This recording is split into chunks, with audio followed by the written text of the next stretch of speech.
Yes. Good. So let's continue. Um, so in this first part, I was telling you about how this um, how the recordings we are gonna listen to um, happened, how they were possible, um, the plan behind the recordings, the team behind the recordings, the type of gear I brought to the VAUPES to conduct these recordings on site. So, um, in what follows, I would like to um, walk you through a selection of recordings I made, in which I can discuss the technicalities of the microphone placings I decided to do, and how they affect or how they relate to the specific type of music the people were performing. So, so here we have Marta Chagres. She's about to sing an ode, which is a type of drinking song um, um, that very often goes along the way in which people are drinking, right? So in the Amazon, you are always drinking with another person. It's not like an individual action.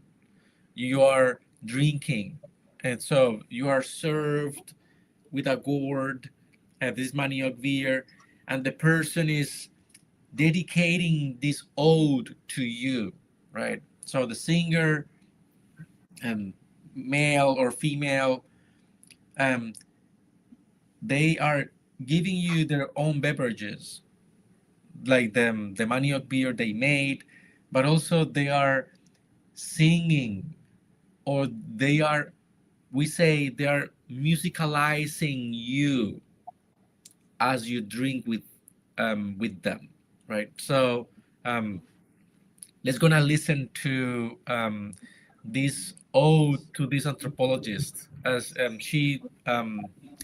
she labeled the song like that. So she is offering this um, drink to me as I am sitting in front of her. So um, could you please play the audio file?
Did the recording finish?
Yes, it's finished right now.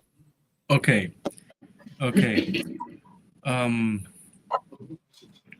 okay. Now let's move to the next slide. So here we have a Cubeo healer, Ernesto, and he's gonna sing a song of origin. He has this deer head in his hand uh, when I was recording him. Um, this song um, is not a drinking song, right? So placing the microphone in front of him was okay. He won't be like interrupted, or he won't be like, for these songs he doesn't need to have eye contact with another person. A song of origin is a song in which healers acknowledges, like they acknowledge where they come from, in terms of um, different realms of the universe. So let's listen to his song.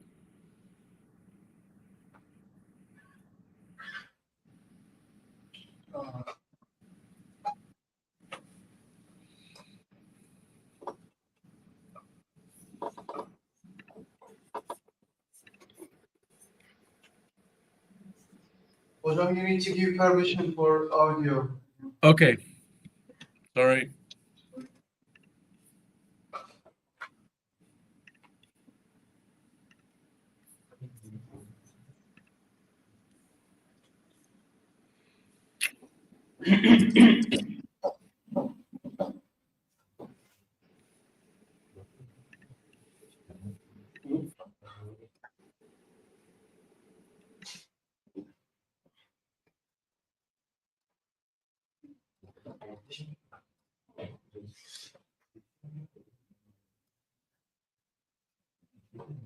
Yes.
Yes.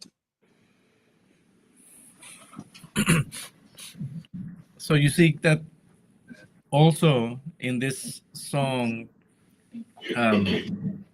yeah, people clapped after he finished.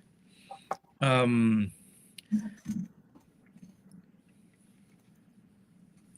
let's move to the next slide. Um, um, the slide 23. Um, and let's now I know that I need to granted you permission as well. So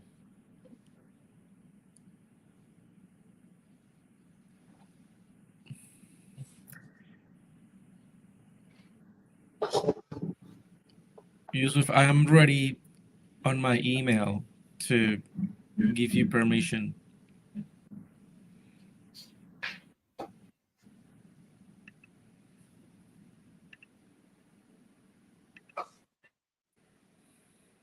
Her slide için ayrı permission ister. Basılar için. Dolayısıyla. In the slide 23. Slide 23. Yeah, good. Yes. Cool. Okay, so this recording, for this recording, healers get prepared for their song and they are smoking tobacco. If you see in the slide, they are in the corner. They found that place in this long house, and they are chewing and inhaling plants as they prepare for the song. You will see that in some parts of the song, you will hear they inhaling plants as they sing.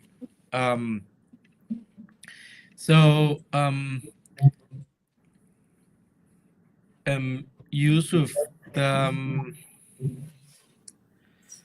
so please play this song starting, let me see.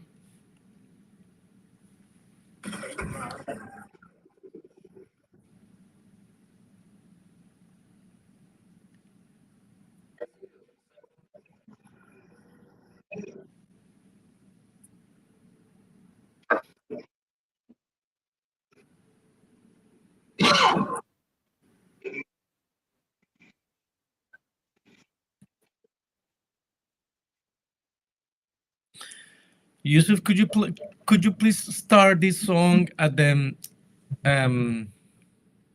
minute 2? It's already playing. Evet, video başlamak. But not from the beginning, but from this minute 2, because there is a very long explanation in Spanish. Dur dur. From where? Which minute? Minute 2. Minute 2.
Yes, it's finished, Juan.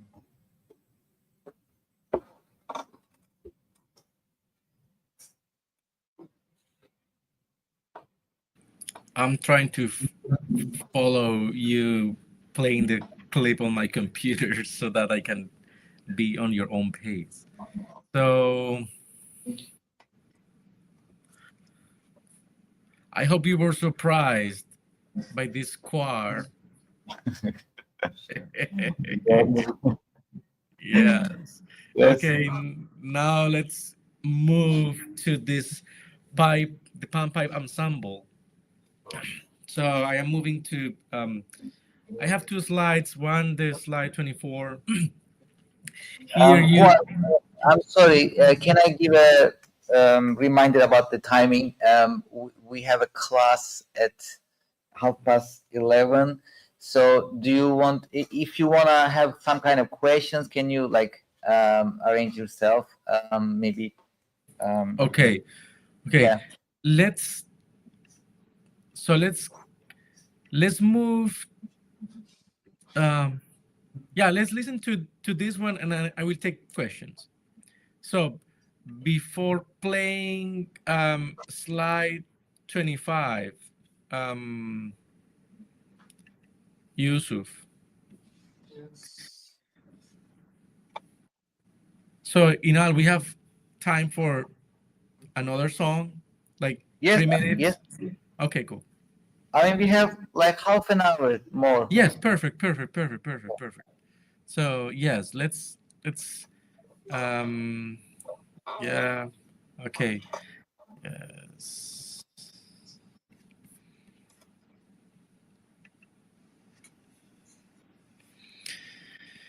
So yeah, we have time for two more tracks. So um so now we're gonna listen to this pan pipe ensemble. As I said, I have two slides. One, you see the group performing indoors. I have the boom mic. And I'm trying to dance and move with the dancers as I walk through the stereo mic, and the dance and the performance finishes outside the longhouse. And this is the dance of the orphan. So for this, I didn't know they will leave the house, and I'm so glad I had my microphone with me and I was able to just follow them. But for this performance, um, for the dance of the orphan, leaving the longhouse and ending the song outside was very meaningful for the performance, right? So in this case, um, in order to um, keep the flow, but also to keep the meaning of the dance and the music, um, I needed to go with them and to forget about the limits of the location. So, so let's listen to it.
And um, the last audio I want to play today is you will see it in slide 26.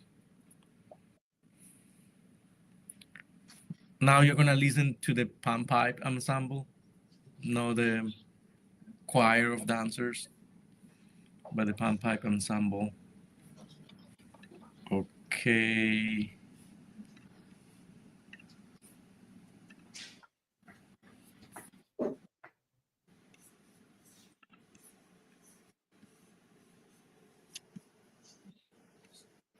So let's listen to it.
Yes, it's finished one.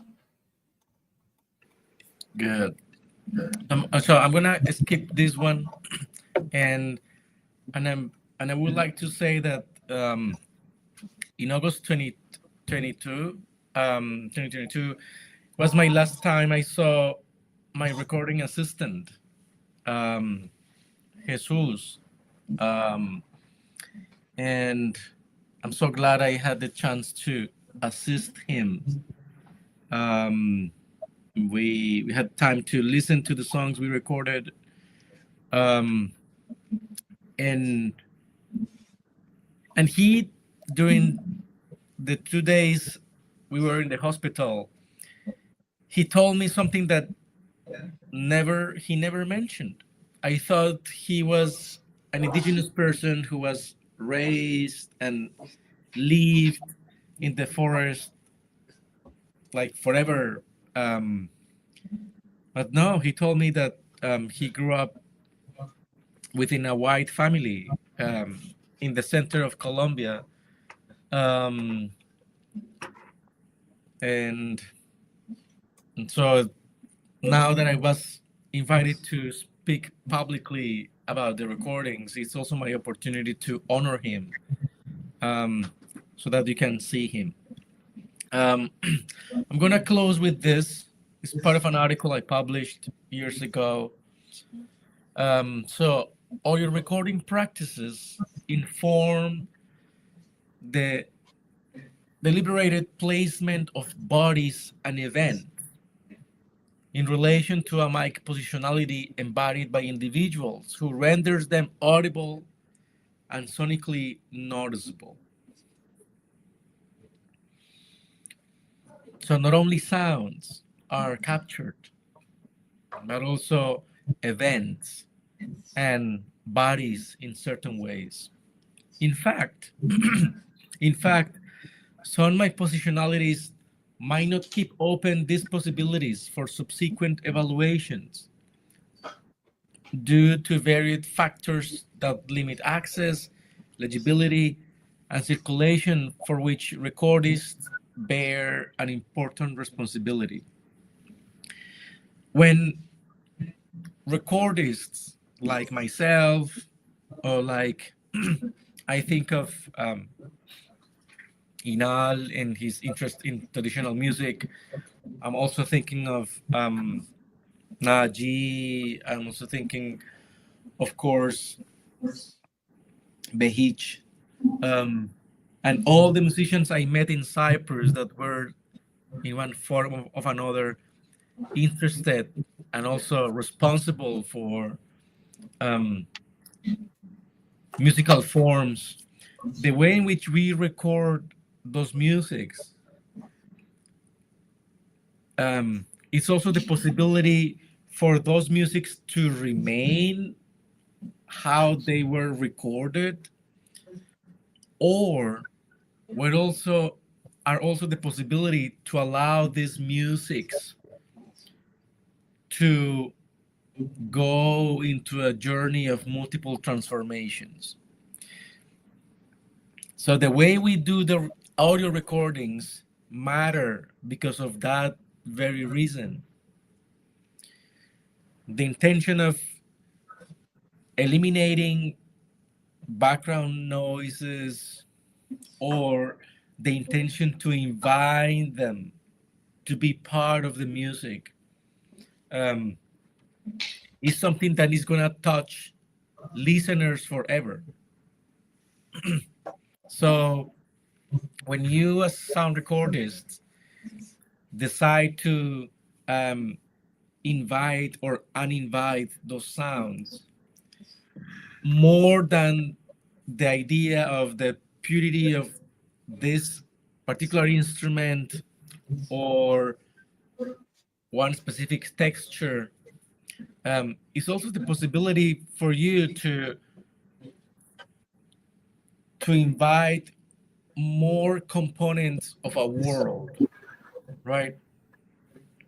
Something that is very present in Inal's most recent release, in which you listen to machines, you listen to other beings, you listen to spaces, not only to the music, right? So all those details, all those aspects of the world that are sounds, are also the responsibility of within the audio recording process.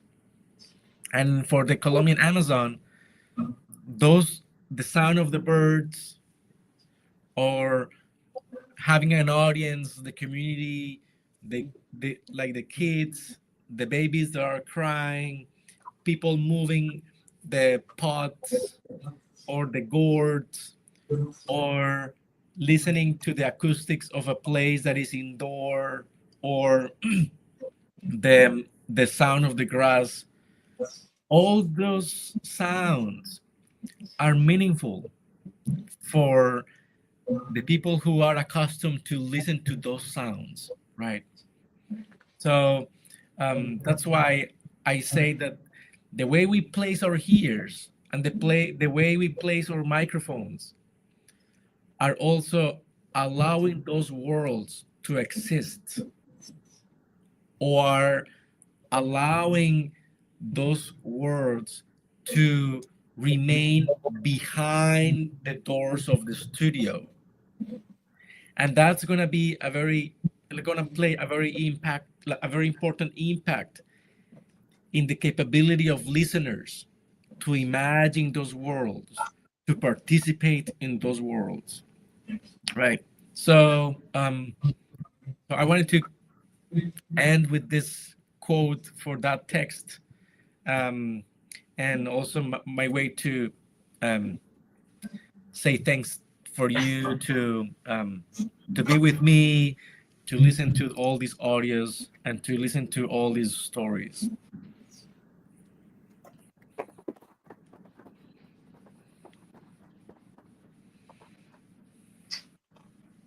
Thank you so much, Juan, for this very inspiring talk.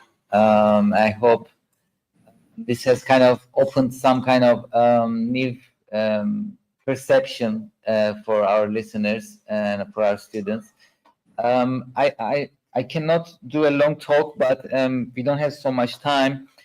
Just want to say if there's any questions. Yes, we have.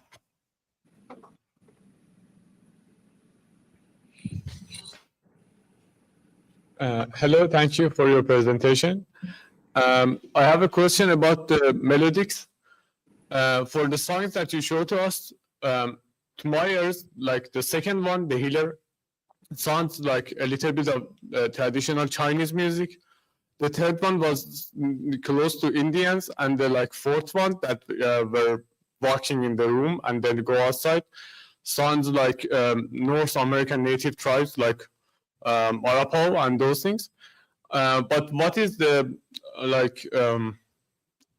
thing that make these songs, these different melodies that never interact with each other, sounds the same? Like it's only pentatonic scale, or it's like using some intervals that make all of these native songs so different but yet so similar to each other? Yeah, that's right. It's very interesting because it changes from genre to between genres. You see, as you mentioned, the use of pentatonic scales between them when they use these vocal songs, when there is like an improvised single performer. They don't have connection, like direct connection with other singing traditions from the Americas. But what they share is this sense of pentatonism. This is one thing.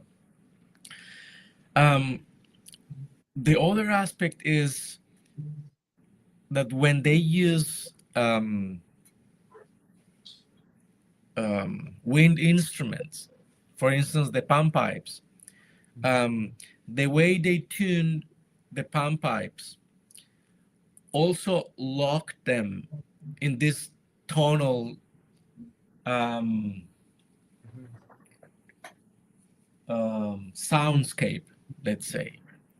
And these soundscapes are, again, managed by the instruments they build. And it's very interesting because they follow the measurements of their bodies to build the flutes they make. So they don't use tuners, they don't use or a guitar or a bass. They use the measurements of their arms to and also the measurements of their fingers to cut the reeds and to make the pan pipes. So from their own perspective, the tuning comes from the proportions of their own bodies, and that's how they tune their songs. Of course, not all the instruments they use are the same. Not all the instrument makers have the same size, but because of the way they make the instruments follows a pattern, you can recognize some intervals that follow their instruments rather than their voices, right? So yeah, this is how I will explain the tonal registers of the music you heard today. Thank you so much. Sure.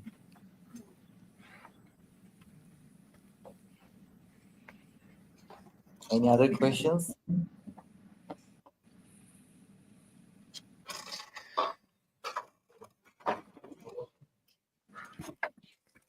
I was interested about the location that you chose, or was it a location that you chose, or is because you mentioned a name like Longhouse.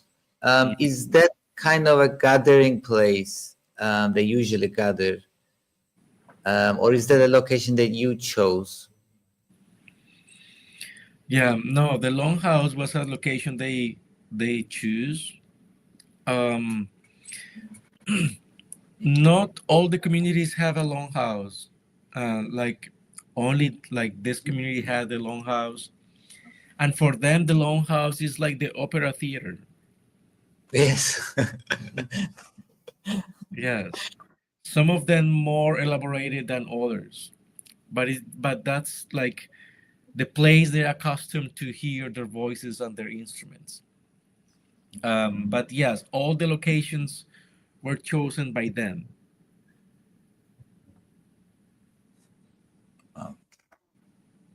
And hold on.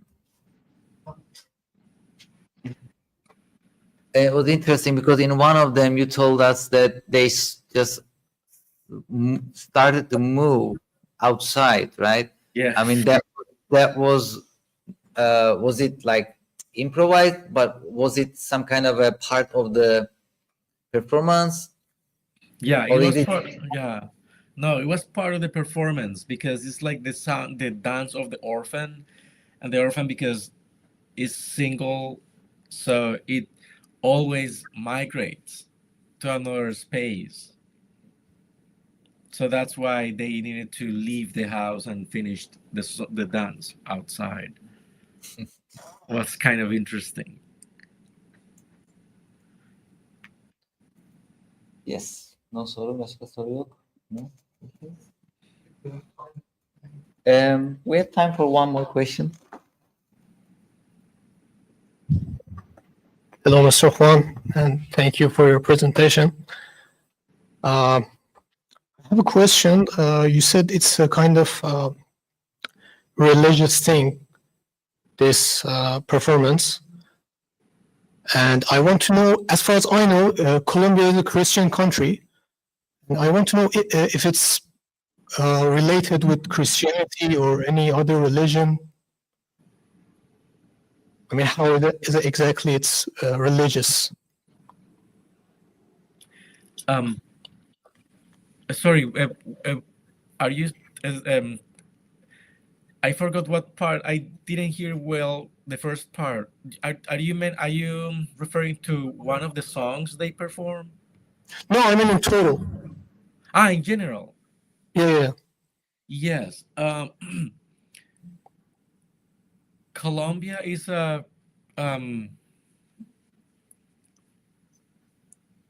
most of the what how can I say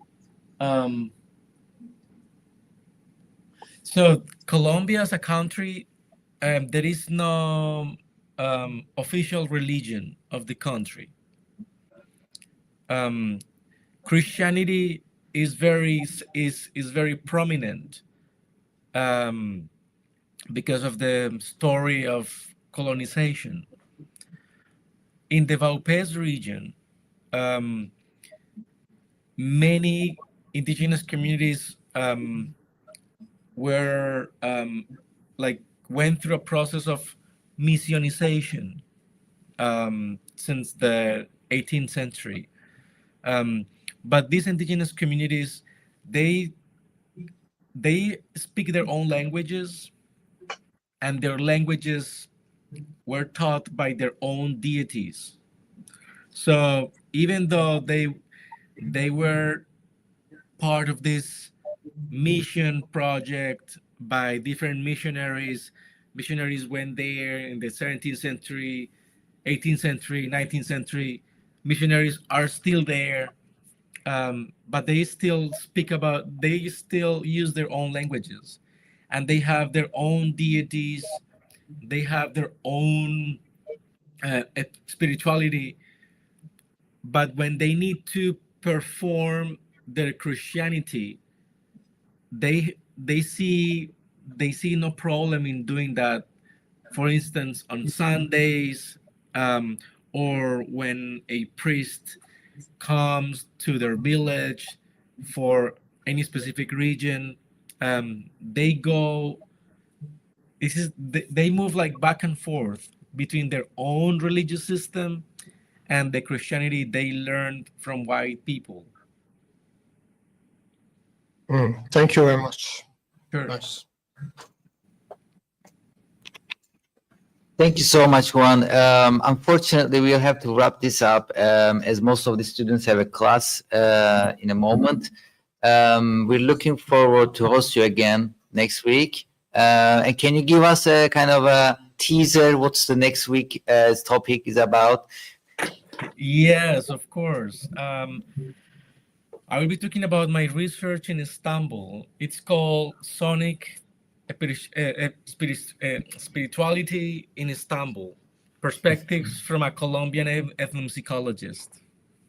Excellent. Okay. Yeah. And I'm gonna send my presentation to Yusuf ahead, so that yani Yusuf çok sağ ol, teşekkür ederim. Yeah. Okay. Thank you.